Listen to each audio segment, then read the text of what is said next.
Sun rise Hyderabad టీంలో ముఖ్యంగా మనం మాట్లాడుకోవాల్సింది క్లాసన్ గురించి. ఒక middle order batsmen orange cap race లో టాప్ లో ఉన్నాడు. అది మామూలు విషయం కాదు, ఒక హిస్టరీ అనుకోవచ్చు. ఇంతవరకు ఏ మిడిల్ ఆర్డర్ బ్యాట్స్మెన్ కూడా ఆరెంజ్ క్యాప్ విన్ అవ్వలేదు. ఆరెంజ్ లో ఆడుతున్నాడు. అటు క్లాసన్ కి అభిషేక్ శర్మ నుంచి ఇషాన్ కిషన్ నుంచి సూపర్ సపోర్ట్.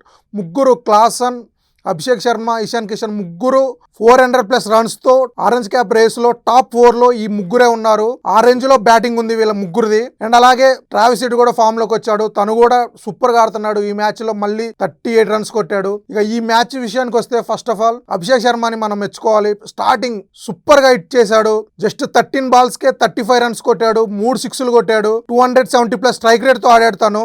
జస్ట్ 3.3 overs కే 54 పార్ట్నర్షిప్ ట్రావిస్ హెడ్ తో కలిసి. ఆ తర్వాత తను అవుట్ అయిపోయాడు. ఆ తర్వాత ట్రావిస్ హెడ్ కూడా సూపర్ గా ఆడాడు. 19 balls లో తను కూడా 38 రన్స్ కొట్టాడు. అండ్ అలాగే తర్వాత Ishan Kishan, Klaasen super partnership, ఇద్దరు చెరో 50 కొట్టారు.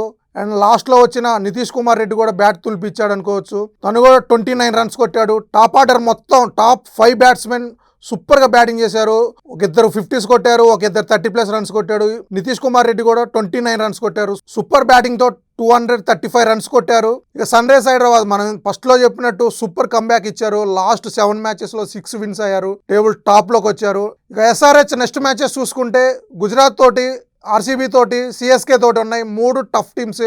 3 టీమ్స్ కూడా ప్లే ఆఫ్ రేస్ లో ఉన్నాయి. ఖచ్చితంగా సన్ రైజ్ హైదరాబాద్ ఇలాగే ఆడాలి. ఇలాగే పంజాబ్ మీద ఆడినట్టు సూపర్ పర్ఫార్మెన్స్ చేస్తే టాప్ 2 లో ఉంటారు. టాప్ 1 లో ఉన్న ఆశ్చర్యం లేదు. చూడాలి మరి ఏం జరుగుతుందో.